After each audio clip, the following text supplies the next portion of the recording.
les amis, ça y est, on a déposé la mémère à la révision et on a récupéré la V7 III Milano.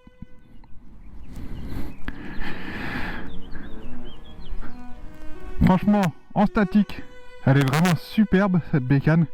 Je sais pas ce que vous en pensez, mais je la trouve vraiment formidable.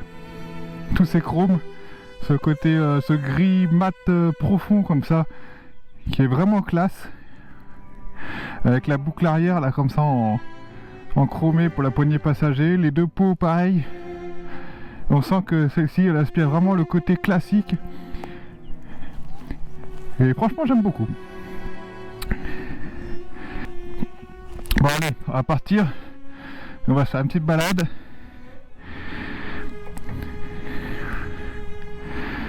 On se rejoint à l'essence. A tout de suite. C'est du chrome de partout, sur le pot, la boucle arrière. Et surtout, regardez, vu d'ici, qu'est-ce que vous voyez? Les doubles cadrans. Enfin, ça fait, voilà, ça, là au moins ça va, c'est normal. Sinon d'habitude on se manque toujours s'il se manque quelque chose. Elle est pas magnifique, sérieux? Garde-boue alu, les chromes. Le guidon il a l'air tout petit comparé à la V7 III par exemple, qui a en fait un guidon plus large et surtout avec la barre de renfort aussi un peu genre scrambler un peu. Là c'est vraiment rétro-chromé, peau chromée, la petite couleur qui va super bien, ce gris là un petit peu, comment dire, je sais pas, il paraît doux, tu vois ce que je veux dire, c'est le gris qui paraît vraiment classe quoi. La petite plaque alu V7 Milano. Regarde comme ça brille. Hop. Le petit cardan toujours bien sûr. Les doubles amortisseurs arrière. Cette selle là, t'as vu? Regarde. Ça sent le gros, quoique à monter dessus on verra. On va voir. Et là tu vois je viens de remettre de l'essence pour partir. Il y a déjà un défaut que j'aime pas sur cette moto, c'est ça. Ça là, les amis. Quand tu enlèves le bouchon, tu vois, il n'est pas monté sur charnière, c'est-à-dire tu dévisses, enfin tu ouvres avec la clé, tu dévisses, et après tu en fais quoi de ton bouchon? Hein? Tu le poses où? Par terre? Donc voilà. Mais sinon c'est une jolie bécane, à regarder du moins comme ça là. Elle est vraiment super jolie, très intemporelle, très classique. Tu vois là pour le coup les rétro classiques avec les clignotants de base comme ça me choque pas. Ça va avec l'ensemble. Et puis surtout ces deux cylindres qui sortent là en V de chaque côté. Allez, on va se la mettre en route quand même, puis on va aller se faire un petit essai. Hein. Regarde, hop, on la démarre. Deuxième petit défaut. Oh mes amis, comment vous faites pour aller chercher la béquille? Elle est planquée sous le... Tu vois, à chaque fois j'ai tendance à appuyer sur le pot d'échappement. Bon, c'est un coup de main à prendre. Hein. Oh, par contre, j'ai l'impression de retrouver, tu sais, la 500 GS. Bon, par contre, tu sens bien ce couple de renforcement là. Regarde ça. Tu as vu, t'accélères, ça pousse à droite. Mais t'as l'impression d'être vraiment sur une mobilette. Hein. Je suis trop content, les amis. C'est vintage et en même temps, comme je disais tout à l'heure, c'est classique. T'as vu, c'est pas la moto que... C'est pas la moto que vous allez dire bah, dans 10 ans elle sera dépassée. Tu vois là j'ai l'impression de retrouver, comme je te le dis, les anciennes bécanes, tu vois, avec le T de fourche comme ça bien en triangle, tu vois, vraiment comme sur la 500. J'ai l'impression de retrouver une 500 avec un moteur en plus, tu vois, le moteur en V de chez Guzzi. Et sur les autres bécanes que j'aime pas chez eux sur la V7, c'est le fameux mono cadran, tu vois. Là t'en as deux et ça fait plus, je sais pas, il me manque quelque chose quand il y en a qu'un, tu vois. J'ai l'impression, je me dis mais attends, c'est déséquilibré, tu vois, tu sais pas trop pourquoi ils l'ont placé là et tout. Là ça te fait vraiment le compteur devant toi quoi. Alors tu as un ordinateur de bord dessus bien sûr, sur la gauche là, quand tu fais défiler au guidon s'il te plaît. Tu vois là sur le bouton mode, tu fais défiler, donc là je suis sur le road trip B.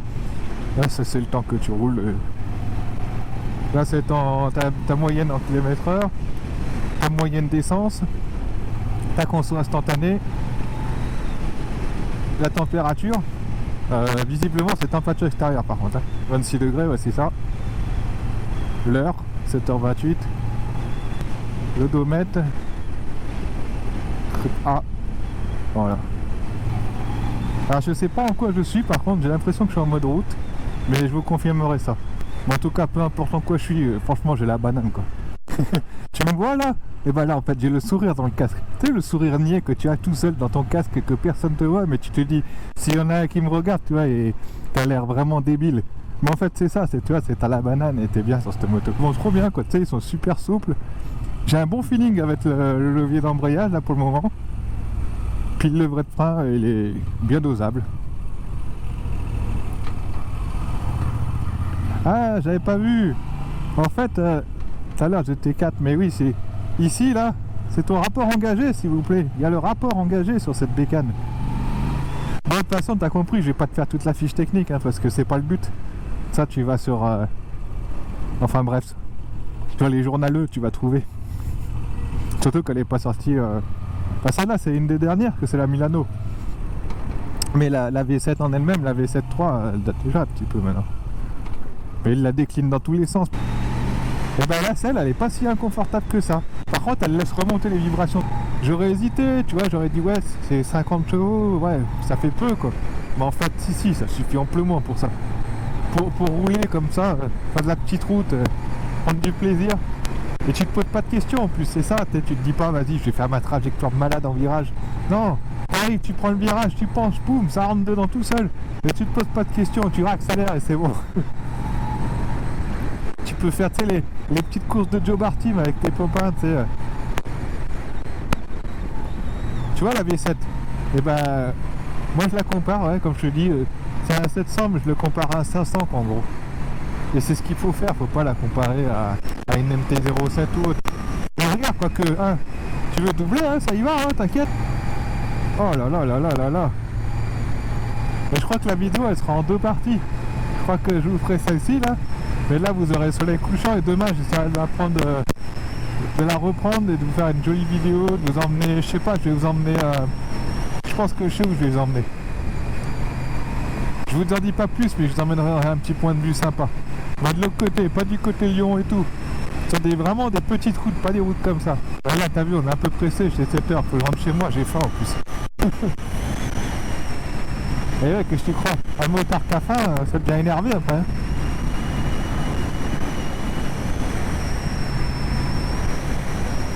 Et il n'y a pas un chat, mais comment on est bien. T'as envie de lui passer dessus quoi. Tu te dis c'est pas grave. C'est pas la moto où tu vas traverser la France, attention. Hein. Regarde, il y a encore un poteau là.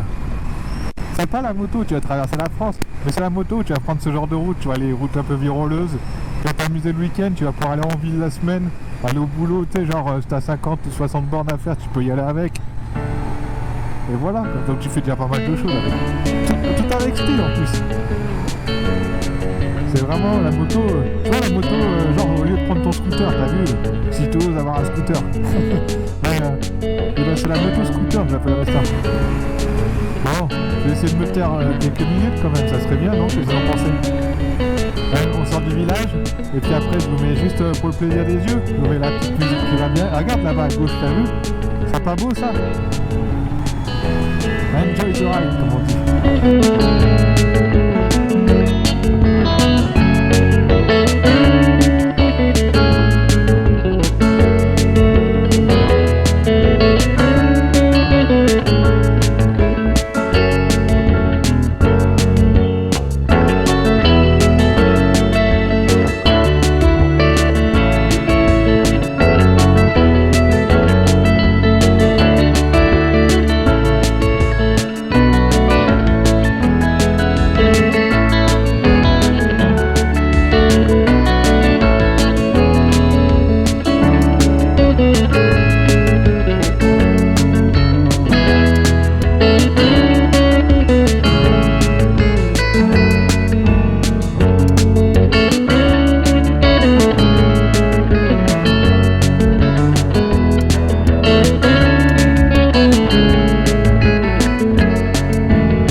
et que t'as un concessionnaire Guzzi pas trop loin, va en essayer une.